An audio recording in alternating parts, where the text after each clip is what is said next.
अरे मेरे क्लास 8 के धुरंधरों, क्या हाल चाल। बाबू आज हम अपनी नई नवेली 8 ग्रेड अभ्यास पुस्तिका नई बुक 2026-27 का फुल भोकाल मचाने वाले हैं। आज के अखाड़े में क्लास 8 संस्कृत का तृतीय पाठ गणतंत्र दिवसीय। आज कोई रट्टाफिकेशन नहीं चलेगा, बल्कि आपके सौरभ भैया की स्मार्ट ट्रिक्स से सभी प्रश्नों का उत्तर चुटकियों में धुआं धुआं करने वाले हैं। तो जल्दी से निकाल लो अपनी चकाचक वर्कबुक। चलिए शुरू करते हैं। प्रश्न एक, अस्माकम राष्ट्रीय पर्व। बाबू जल्दी से रिकेप करो। अस्माकम राष्ट्रीय पर्व मतलब अपना नेशनल फेस्टिवल कौन सा है? दीपावली और दशहरा तो हम घर में मनाते हैं, पर वो कौन सा त्योहार है जो पूरे देश एक साथ मनाता है? सही जवाब है स गणतंत्र दिवसीय। बाबू ये पूरे भारत का त्योहार है, इसलिए इसे राष्ट्रीय पर्व कहते हैं। प्रश्न दो, गणतंत्र दिवसीय कसीमना दिनांके आयोज्यते। अब बाबू कसीमना दिनांके मतलब किस तारीख को? अपनी वो पुरानी फेविकोल वाली ट्रिक याद है ना? 6 को बोलते हैं सट और 20 को बोलते हैं विसंती। दोनों को चिपका कर हमने क्या बनाया था? सही जवाब है ब सैड विसंती दिनांके यानी 26 तारीख। बाबू 26 जनवरी को ही अपना गणतंत्र दिवस मनाया जाता है। प्रश्न तीन, भारत देशस्य राष्ट्र गीतम किम। बाबू यहाँ अच्छे अच्छे लोग गच्चा खा जाते हैं। राष्ट्रगीत और राष्ट्रगान में फुल कंफ्यूजन। गान मतलब जना गना मना, पर यहाँ गीत पूछा है। जरा याद करो, 26 जनवरी की प्रभात फेरी में हम सबसे ज्यादा कौन सा नारा लगाते हैं? सही जवाब है अ वंदे मातरम। बाबू जना गना मना अपना राष्ट्रगान है, पर वंदे मातरम हमारा राष्ट्रीय गीत है। इन दोनों का फर्क दिमाग में एकदम फेविकोल से चिपका लो, एग्जाम में कभी गलती नहीं होगा। प्रश्न चार, भारतस्य राष्ट्रध्वजे कति वर्णा संति। अरे वाह, ये तो एकदम मलाई मार के सवाल आ गया। राष्ट्रध्वजे मतलब अपने नेशनल फ्लैग में, और कति वर्णा मतलब कितने रंग। अब यार, अपने झंडे का नाम ही तिरंगा है, तो रंग कितने होंगे? लगाओ अपना सॉलिड कॉमन सेंस। सही जवाब है ब यानी 3। बाबू केसरिया सफेद और हरा तीनों को मिलाओ और अपना प्यारा तिरंगा लहराओ। हो गया ना एकदम रसगुल्ले की तरह क्रिस्टल क्लियर। प्रश्न 5, प्रभवंती पदे वचनम अस्ति। लो भाई आ गई अपनी फेवरेट ग्रामर। प्रभवंती वर्ड के एकदम लास्ट में क्या साउंड आ रहा है? अंति। अपनी वो निंजा टेक्निक याद करो। ती तह अंति। जहां भी लास्ट में अंति दिखे, वहां कौन सा वचन छुप कर बैठा होता है? सही जवाब है सा बहुवचनम। बाबू अगर प्रभवती होता तो एक वचन, लेकिन लास्ट में अंति है मतलब फूल भीड़ भाड़ यानी बहुवचन। बस अंति देखो और बहुवचन पर टिक मार दो। Trick set, life set. प्रश्न 6, नमः योगे डेस विभक्ति प्रयोगम भवति। बाबू यहाँ नमः का मतलब है नमस्कार करना। जब हम किसी को प्रणाम करते हो तो कौन सी विभक्ति लगती है? जरा याद करो अपना ग्रामर का रूल। ध्यान दो मेरे शेरों। वैसे तो नमः के साथ हमेशा चतुर्थी आती है, तो सही उत्तर होगा चतुर्थी। जैसे गणेशाय नमः। प्रश्न 7, भाषानार्थ भवतः आवश्यकम। अब बाबू भाषानार्थ मतलब स्पीच देने के लिए। अगर आपको स्टेज पर कड़क स्पीच देनी हो, तो अपने टीचर या बड़ों से क्या चाहिए होता है? सही रास्ता दिखाना ना, बस उसे डिकोड करो। यानी सही जवाब है मार्गदर्शनम। बाबू जब भी कोई बड़ा काम करना हो, तो बड़ों का मार्गदर्शन बहुत जरूरी होता है, तभी तो अपना भाषण एकदम भोकाल मचाएगा। प्रश्न 8, 15 अगस्त 1947 तमे वर्षे भारत देशा अभवत्। लो भाई आ गई अपनी हिस्ट्री। 15 अगस्त 1947 को ऐसा क्या हुआ था कि हम आज तक लड्डू बांटते हैं। अपना प्यारा भारत अंग्रेजों से क्या हुआ था? एकदम रसगुल्ला सवाल है ये। सही जवाब है स्वतंत्र, यानी आजाद। बाबू 15 अगस्त 1947 को ही हमारा देश पूरी तरह से स्वतंत्र हुआ था।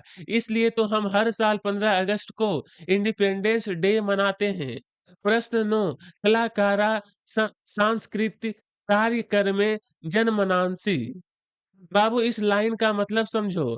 कलाकारा मतलब आर्टिस्ट और जनमनांसी मतलब लोगों का मन। 26 जनवरी पर जो कलाकार आते हैं वो अपने प्रोग्राम से हमारा क्या करते हैं? मनोरंजन ना।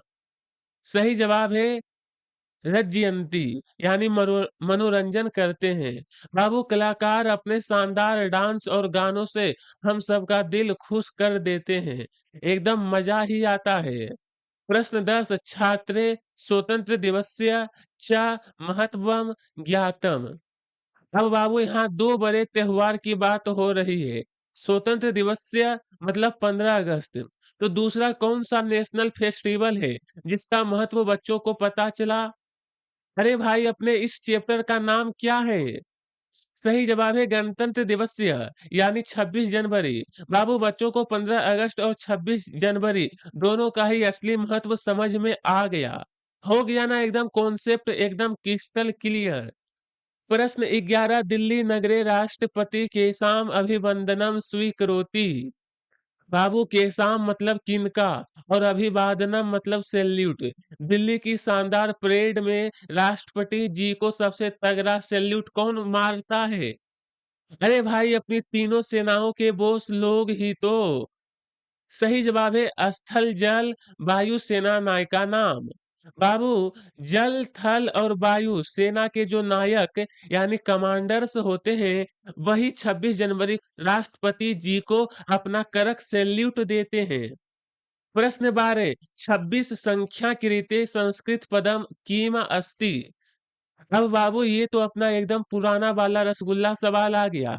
26 नंबर को संस्कृत में क्या कहते हैं? याद करो वो फेविकोल वाले ट्रिक। 6 और 20 को जोड़कर हमने क्या बनाया था? छाप लो अपनी वर्कबुक में। सही जवाब है षड्विंशः। बाबू षड मतलब 6 और विसंति 20 को मिलाकर बनता है 26।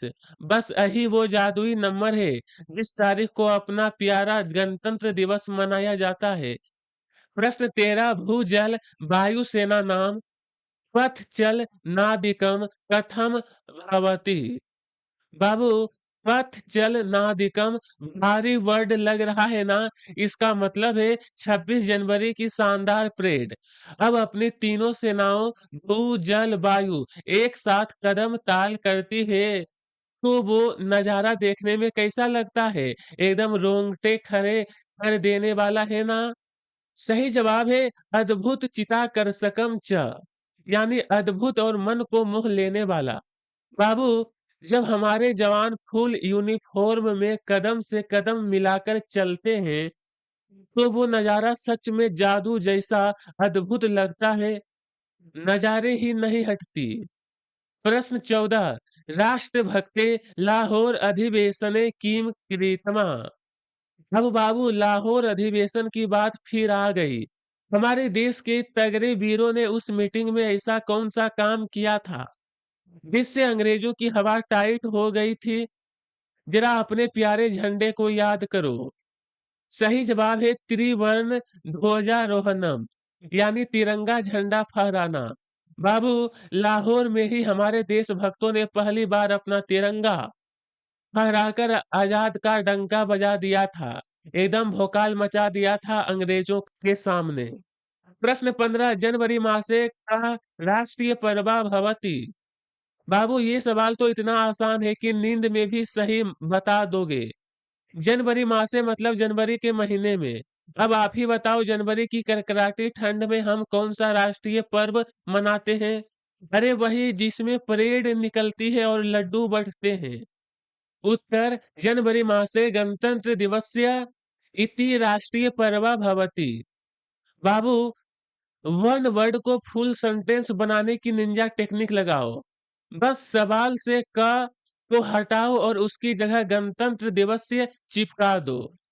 बन गया आपका एक वाक्य का चकाचक आंसर।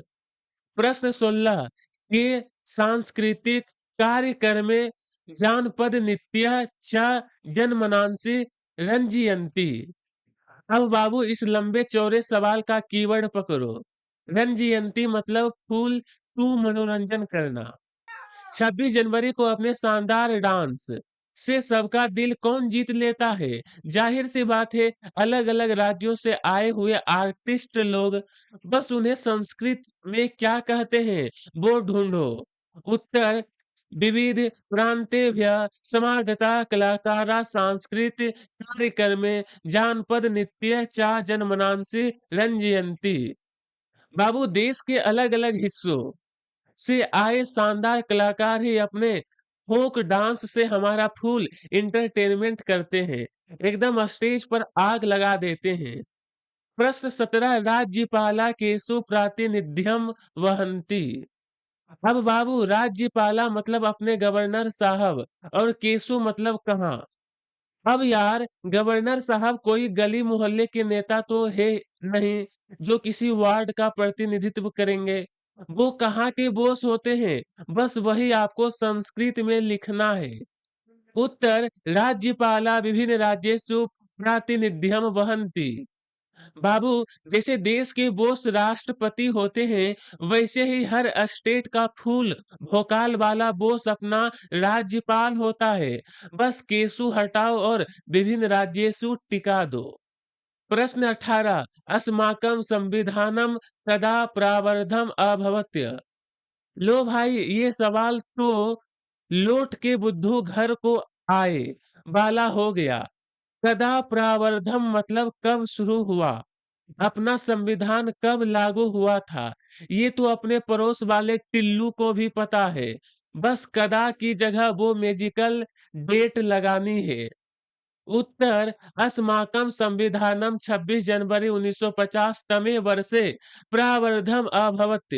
छाप लो मेरे शेरों। प्रश्न 19 गणतंत्र दिवसस्य ऐतिहासिकम महत्वम लिखत। लो भाई आ गया इस चैप्टर का सबसे बाहुबली सवाल। ऐतिहासिकम महत्व मतलब 26 जनवरी की सबसे तगड़ी हिस्ट्री क्या है? अरे बाबू जिस दिन अपना खुद का कानून यानी संविधान लागू हुआ, उससे बड़ी हिस्ट्री और क्या होगी। चलिए इस भारी भरकम सवाल को चुटकियों में डिकोड करते हैं। उत्तर 26 जनवरी 1950 तमे वर्षे अस्माकं संविधानम प्रावधानम इति कारणता प्रतिवर्षम असीमना दिने समग्र राष्ट्रे वयम गणतंत्र दिवस्यम आचरामः। छाप लो मेरे शेरों। बाबू 26 जनवरी 1950 को हमारा संविधान लागू हुआ था, इसलिए हम पूरे देश समग्र राष्ट्र में ये त्योहार मनाते हैं। आप स्क्रीन से देखकर सही सही लिखना, वरना एग्जाम में टीचर नंबरों का रायता बना देंगे। लो बाबू इसी के साथ हमने नई नवेली वर्कबुक के गणतंत्र दिवसीय चैप्टर के सारे सवालों का एकदम धुआं धुआं कर दिया।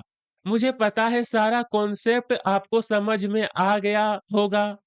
अगर ये स्मार्ट डिकोडर वाला स्टाइल आपको पसंद आया तो वीडियो पर जल्दी से लाइक ठोको, अपनी पूरी दोस्तों के साथ शेयर करो और चैनल को सब्सक्राइब करना बिल्कुल मत भूलना। मिलते हैं अगली वीडियो में। जय हिंद।